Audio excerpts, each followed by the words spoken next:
Alright guys, welcome back. Today we are going to be reviewing Lord of Mysteries, 13 episodes on Crunchyroll. This is kind of, there's a lot here. There's a lot here. Some of it, you know, you kind of will get. Some of it you kind of just got question marks. Yeah, just keep watching it. That's all I can tell you. Just keep watching it. So we start off with a guy named Klein Moretti. So, man, it's so much to explain. I don't even know how to dive into Do you want me to tell you at least what the Beyonders? Because every episode that tells you what the Beyonders are. Like what a Beyonder is. You know, the people that take potions that give them powers. 22 pathways. That's legit. Like that's the power system they give you every single episode. And yeah, go from there, dude. That's. I mean, like, so you have Klein Moretti. Favorite moments. Yeah, who is a guy who actually ends up killing himself. Yeah. In the beginning. Mm-hmm. But then, lo and behold, I forget what this guy's original name was. Zhou Mingru from China. Yeah.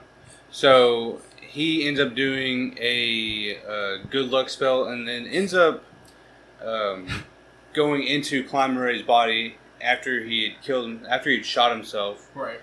And then he becomes Klein Moretti. Weird isekai. Yeah, it's isekai. It's isekai. Weird. Yeah. So, no trucks involved. Yeah. In this anime, it's basically Klein Moretti trying to ascend to become God status, basically. So after each level, there's 9 levels. Yeah.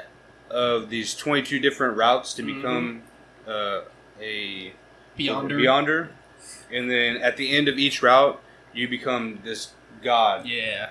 Basically. Dude, even level 4 is like demigod, which was... Yeah. Dude, I love this power system so much. Yeah, it's so... alright. It's so cool. So...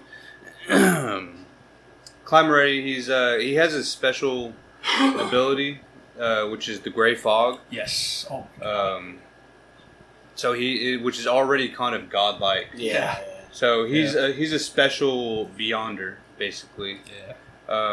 And so this is basically him starting as Klein Moretti and just trying to figure out the Beyonder world and exactly what's going on and how to get from level 9 all the way to 0 and become a god. Because he wants to get home, though. Just crazy. Which I thought was so stupid, dude. Yeah, dude, you're in this badass world. Why do you want to go home? I mean, once you become God, I mean, it is your home. You would think you can create anything that you want. But so he's trying to become a god, and then he along the way, there's a lot of love, a lot of loss. A lot of loss. Dude, there's so much loss. Neil, dude. There's more loss than love. So, Klein joins the group called the Nighthawks, right? Yeah. No, Evernight Goddess. They are Nighthawks. They are Nighthawks. Yeah, that are Nighthawks, which is a group of Beyonders. Right. Yeah, and so basically, this is the cops. His group, this group that he's with throughout the whole entire first season, and they are basically facing. In the process of learning more, he's facing more. He's facing like supernatural things that kind of teach him more about what's going on in this world. There's things like this is like very like spiritual. So like there's like tarot cards. A lot of stuff. There's sex. Artifacts. Sex. Artifacts. Yeah. The pathways itself. Like all that shit's all different kind of stuff going on. There's good gods and evil gods. Well. But anyway, so there's a lot to unpack here. So the true creator. So what? I feel like I didn't even do it justice. It's so I don't think we can spend 45 minutes, dude, on this because there's so much, dude. So that's fair. Well, let's go with the favorite moments, I guess. What would be your favorite moments or favorite things about this anime? Woo! Okay, I love this anime because it's not a cut and dry show about the main character joins a good guy group and gains power. This dude, before he even joins the Evernight Goddess, had the Great Fog power, And that great fog power not only brought in the Hangman and Justice's two little compadres and also the Sun later, but this dude is a god in there, and when he goes in there, he can recreate shit from the real world, but also this fog saved him whenever he was frozen. Yeah. Like, this fog is his own power, then he gets the seer power. Like, the amount of shit, of layers of shit going on in this show is not just like, I'm Ichigo, I'm strong now because I believe and I'm stronger. No. And I also got like a Death Note vibe from him. Because he hid this power. That's actually, yeah. Dude, he hid this power like he was light from everybody. He's not a bad guy with it. But like, he could theoretically become a god on his own right from this power. This shit is so layered. And that's what I love about it. It's so layered. So much shit in there. He's discovering his own, like, abilities through trial and error. And I appreciate that. Like, he's not OP. And it's an isekai. And the freaking guy who made the Iron Age in this world was isekai from China too, way back in the day. Because he can read the language. Yeah, he's like, this is simplified China. Dude, this is different, bro. This is a different anime. That's not even my first one. Go ahead. What do you have? So I'll say is, like, I can appreciate whenever anime gives you, like, meaningful deaths. Oh, you know, and these deaths, you know, there's consequences here. And there's so much death. From the Captain Dunsmith. Captain Dunsmith. The old man Neil. the very lovable old man Neil. Yes. Damn. That shit hit. I almost cried on that dead ass dude. So, and like and like some of them, and like they don't really these deaths. They don't just like die like for no reason. Like they either sacrifice themselves or like there's a story to their death. Oh my god. So, and which makes you feel their death even more. Yeah. So I really enjoy that about this anime. An anime that can give you loss and feel it. Dude, Dunn never got to light his freaking pipe, dude, until the very end when the sunlight lit it. Every time, bro, he tried to light it. His lighter, dog. His lighter like never worked. I don't know. Why is he always sniffing this shit? That dude. Oh my god, bro. He was weird. What you got, Paul? I thought it was cool. I think the one group, I think, other than obviously the Nighthawks, that interested me was the Demoness sect. Okay. They were I don't want to say they were the main antagonists, because they weren't. No, just turn it towards you. Go. Because they weren't? Yeah. Can I continue? You sure? Anyways, but they were from an evil god. This is like kind of like the first creator was not really the first creator. It was actually an evil god or whatever. Like, it's really convoluted in a way. It is convoluted as fuck. But when they got down to it, one of the main evil gods was the Demoness, who was also around the time of the whole creation. Really weird how the epochs work. Yeah, I had to go back and write them down.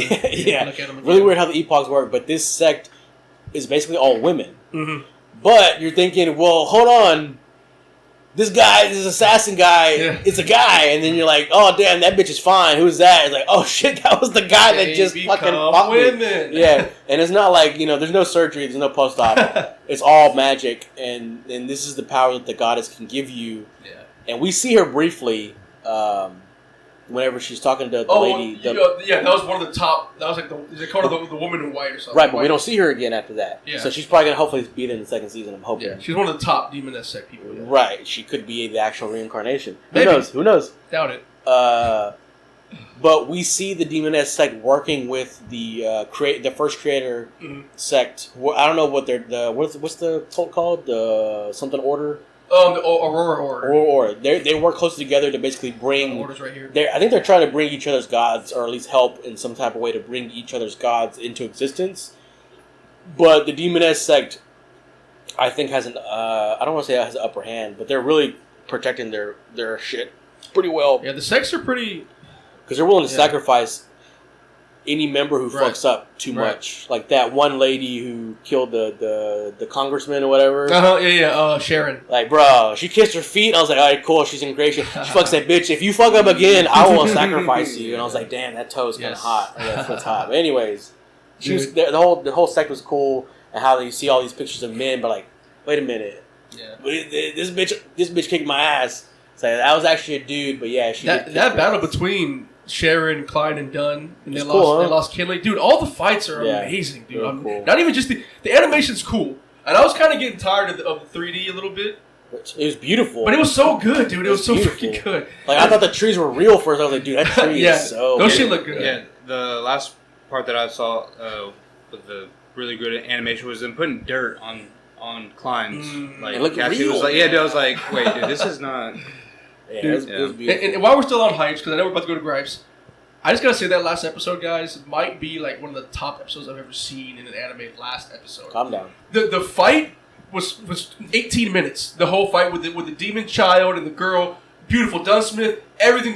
Then you get stabbed by Ince Zingwall, this random guy we had nothing about. But then you get the backflash. Right. He planned everything, but he got thrown a wrench in by this freaking isekai kid Klein. Right. And then to see Klein, you think he's really dead? I thought he was dead, dude. Yeah, I thought. I was like, yo, are we getting like another character for the next season? He comes back, and he's the clown. He's the clown. He says, mine was sister was the clown. That started the whole thing in the first episode. The clown following him, bro. Yo, 10 out of 10. Last episode. Jesus Christ. Sorry. Anyways. All right. Voice broke there. Anyways. Nah, yeah, it was cool. It was cool how they kind of like they gave you everything at the end of it. Yeah. Also, the artifacts coming from Dead Beyonders is so sick. Like the power system. Oh, dude, it's so Power cool. system's cool. It's really Nen, dude. But Nah, I don't want to say it's better than Nen, but it's Nen-ish. They could have gone deeper. If they wanted to make it Nen, they could be like, well, this is counteracting this, and this is counteracting this. They could have definitely explained, like, you know, there's Sleepless Pathway, there's Nightmare, there's whatever. How come they have different powers all the time? And I was going to say, one guy had roses. We're getting into gripes now? Okay. Because I don't understand how you became Seer to Joker. What does the Joker have to do with Seer? Dude, what does that mean? Okay, it's the name of the power. Are you an illusionist now? Like, what is this? It's the clown. First you get divine shit, but then all of a sudden you fucking... Did y'all watch it in English, or would y'all watch it? Well, I mean, both, kind of half. Okay. Half and half. Because the last episode didn't even... Well, the episodes didn't even have English subtitles or a Japanese version, so I had to watch the Chinese English subtitles. Right. On Crunchyroll. And I watched the Chinese, and that shit was crazy to hear, dude. I don't want to like, dude, that shit was crazy. It did, man. Yeah, calm down, dude. Anyways, gripes, go. I guess, Devin, what do you So mine would be like an obvious one, just like we all have the same gripe. the information that we're getting. Whoa, like, yeah, There's a lot. like we just, it feels like I just want more clarity. Yeah. In all this information, like Watch the lessons. You feel like they give you a lot, and then like they kind of explain it later on, kind of, or like you'll get it later on. Yeah. So it's just kind of I don't know, like it's a lot. I feel like I'm lost, but at the same time, I kind of know where I'm at. You know, like the lore dump in the first episode was crazy, dude. Like we got all the names and powers going on, and then he becomes a god. Like wait, slow down. What's? I agree with you. I had to watch the first episode. And who was the professor? This professor guy came out of nowhere, an immoral, all-powerful fucking being who by all rights should have his own sect because he's unkillable. He's a corpse collector. But why does he have his own branch? Well, he's definitely he should literally be the lowest tier. He should be lower. He's like a top tier guy, dude. He should be lower. He's an immortal being, bro. Exactly. He's like a sequence 4 at least. How is a demigod? You can see them like in the fucking church and like whatever, like working for the. He also lost his memory, dude. Okay, well they nerfed him. Whatever. They nerfed him. They had to. But it's bullshit. There should be like legends about him. There should be like a whole sect trying to fucking get into his good graces. Well, like, Master, we found you, you know, or some shit. Like that didn't make any sense to me. Like I'm glad they introduced him as a character. That's cool. He's talking about Zeke Eggers, by the way. Yeah, Zeke Eggers because of his son. He's trying to get retribution for his son. I love the skull, and obviously that plays a part into what's his name? Who's the last guy who killed him? The last guy who killed him? The guy who punched through the heart. What's his name? Oh, Ince Zigwall. He might have been the one to take the skull. Maybe we don't know that yet. No, the skull was taken by Leibniz. Right, but we don't know if they all work together. We don't know if they all work together. If they're working for the church, you know, we don't know if they're working for the church or not all together. True. So the fact that they even come back to save him, he said, "Oh, I'm sorry, I was too late." He said, "Motherfucker, I divined you coming back to save me in the last minute, and you never came." So I think our gripes just have to consist of like.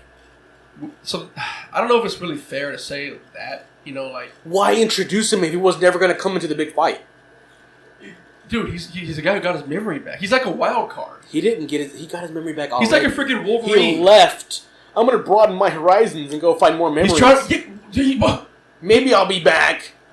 Dude. You can teleport a messenger. Bruh. instantaneously to get messages, but you can't teleport being an all-powerful being. Makes no sense to me. Anyways, whatever. It's whatever. He's a cool character, but I just didn't like how quickly he was in and out. My grabs, I agree with Devin. It's just lore dump super early on. I had to watch first episode twice because I really did not know what was going on. And then I said, I'm just sitting it out. And then by episode 3, you know what's going on. After he gets his potion, and explains shit, then you kind of get it. You kind of, yeah. But like from there, you can grasp it. But yeah, I agree. What's the Draconian language? What's the Jotun language? There's fucking dragons and giants in here? Where are they? Oh, they're gone now. Dude, the Iron Age was ushered in by the old isekai guy, okay? Wake up. Who would be y'all's favorite character? Old Man Neil. Ooh, that Old Man Neil story, dude. You love that guy. And then to see him just want to save his wife, dude. Just let me try. I won't hurt anybody. Let me try. And then losing the enforcer friend at the very, like, kind of pushed him to that last little bit of wanting to save his loved ones, or it's too late. And then the fucking dude, what a gut wrench to fucking hear some young whippersnapper coming in, Prodigy. Hey guys, I found a way to make progress faster. Bro, it's been 20 years and my wife is fucking dead. I can't bring her back anymore. And now you tell me I could have done it easier. I would have been angry that just some upstart kid is definitely like about to be, Hey, did you know this? The words that you taught me got me there. It's like, motherfucker, I told you. Yeah, I would have been pissed. Favorite character. I'm gonna go Eggers. Yeah. I love the professor. I love this whole backstory. I love this whole thing. It was sad. Zeke Eggers is my shit, dude. So the ghosts were making his wife sick, right? Is that what it was? So his powers were making possibly him sick? Is that why he left? That actually would be way better thematically. Yeah. I didn't get that though. I figured it's what it was. He wanted to protect his son too. Yeah, that makes sense. So I would say Dunn, just because of the way he sacrificed himself at the end. Yeah, Dunn is and like there were points in the story where it was like, oh, is he a bad guy? You thought so? Yes, right? yes. I thought so too. Yes. So, like just the way that like how I was unsure and like how he was able to kind of flip me like, this guy's a bad guy. He's got to be a bad guy. And then like at the end when he sacrifices himself by pulling his heart out and putting it into the box, it was like, oh, he was actually a really good guy. Well, I'm kind of an asshole for thinking he was a bad guy. To be fair, he was eating a body. Yeah, to be fair, but we didn't know that was part of his oath. To advance the sequence. That was his oath he took to the Night Goddess. You got to act on your secrets. I love that, dude. But it's weird the church made him swear that though, which is why I think they're really bad as fuck. The church made him swear because typically to even progress, you have to find it out yourself. Right. But Homeboy told them the way to progress because he actually read those paperwork, from the old guy. But not the eating part. Right, I know, but to act on your own sequence is not something that everybody understands. Right. And so whenever he told everybody that, they made him swear, the God hand made him swear not to, because if everybody knew that, they'd have way more Beyonder problems. Right. I think is what it is. So, but the church made the captain and I think a couple other people swear to not speak of it again. Not only speak of it, but to consume the characteristics of... Yes, dude, he said that.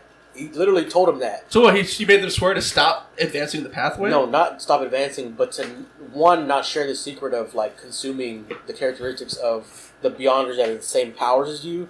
Because that guy that died had the same... I don't know what powers the pathway that the captain chose, but he... Kinley? Yes, Kinley had the same pathway. So in order to... keep his promise, he had to consume the characteristics of the Beyonder. Maybe I missed that part. It was weird. Oh yeah, you think so, dude? Well, I mean, because he heard he's that. Agreeing with. Yeah. All right. That's what he said, dog. Okay, fine. Don't doubt me. Doubt the captain. Who's your favorite character, dude? Captain. Yeah. Oh, Dunn Smith. Yeah. Sorry. Paul, dude. It's Paul. All right, so let's go ahead and rate this thing. Waifu? Yeah. Tris before the sex change. Hey, Tris after? Yeah. Damn. Sorry, go ahead. Sorry. Should we let Paul go first? Yes, please. Alright. It was a lore dump like a motherfucker. And I had to rewind this thing and rewatch a few episodes like a few times, which is a problem. It's not a problem. But I'm going to give it a solid 8. What? A solid 8. Because although it was confusing at times, once you actually got a hold of the lore made sense. So you shouldn't have to fucking study an anime to understand it. Dude. Yes, you do. No, I wrote a book on it. No, you shouldn't. You shouldn't have to. You should be able to watch it and understand what's going on. You shouldn't have to do extra research. So it was lacking in that department. But once you got a hold of the lore, You appreciated the characters. The fights were awesome. Even the CG was beautiful. Oh man! And the way they ingrained like 2D and 3D in the same scene almost. Yeah. With the background being 3D and the characters being 2D, it was so beautiful. And the fights weren't like so flashy that you couldn't see like separate hits and stuff like that, which I appreciate that as well. So that was cool. And actually, I'm gonna give it the same as Paul. Wow. I'm gonna give it 8, just because. Maybe Devin should go first next time. I love this anime. It's so good. And I feel like hopefully in season 2, when I understand a little bit more of everything that's going on, it'll probably be a 10. How could it not be? You know, because now you know what's going on. Yeah. You know what I mean? Now I know what sect to look at and like what's happening for the most part. But there's still a bunch of like groups that like I don't know what they're like. I feel like there's so much stuff out there that I have no idea about. Like there's so many other powers out there. What's going on with the Great Fog for real? Like, yeah, exactly. Yeah. Like what is the Great Fog technically? Who are these two people that are popping up in my fucking realm? Like they don't even tell you who they are. Well, they do. You have an idea of like who they are, but like, what more purpose do they have in this world than just being these two guys that sit at his round table? Yeah. So true. That's true. So yeah, for that reason, once I feel like once I get more lore, it's gonna jump up to a 10. But until then, I'll keep it at an 8. But I do love this anime. Even when I'm confused, I'm like I want to keep going so I can find out. That's how I felt too. And let's introduce a sun card character who knows a dead language, and let's just drop him off out of existence afterwards. So I was sorry. I'm sorry. When Klein died, that's immediately who I thought. I was like, why would they just introduce this sun card character and then Klein's going to be dead? Like, there's no way. Something has to happen to where Klein is still alive. So yeah, it seems like Klein can't die. Which talking about Sherlock Moriarty. Yeah, Sherlock Moriarty. I'm going to give this thing a 9.5. I really, really enjoyed it. The 0.5 comes from, obviously, the lore dump. It's just a lot to take in. Wipe the glaze off your chin first. I feel like they could have definitely spread it out better and made it more receptible. But to do that much in the first episode, it's like, damn. And then also, the animation was amazing. Don't get me wrong. Sometimes, though, it almost felt like a little too much with the fights. Like sometimes it felt like there was too much going on. Remember the big blob they were fighting? I'm not saying I don't remember. I don't agree. Not the baby. The chick with the baby? No. The first few episodes. The big blob guy that the book went inside. Antigonus book went inside of. Yeah. That fight was so kind of hard. It was hard to watch because the camera kept moving all around and shit. And I had to wait. What? But they made up for it with the fucking Jester fight. The Jester fight was sick. The pausing and then he got out of it with the Great Frog. Oh, the Great Frog's so cool. Yeah, that's cool. And then also it's like too. Klein's no longer the Evernight Goddess sect because he's dead. He's his own person now. So I can't wait to see what happens with him next. But maybe he never was. Also, one thing that I will give it is that I can appreciate animes that give us actual 30-minute episodes. Oh, dude, yes. Oh yeah. I was kind of mad watching it to you. So bro, I can't. This is like watching 20 episodes because this is like 35 minutes some of them, which is awesome. But yeah. 9.5, 8, 9.5. Watch it, guys. Is the China's thing. Coming up, dog. China is amazing this year. I mean, maybe they already have some bangers we don't know about, but they're definitely getting into the anime game. China is the Drake and Kendrick of this year, dude. Just China by itself. What? Just because it's taking over the year. All right, guys. It's been Sensei and the People, and we are out.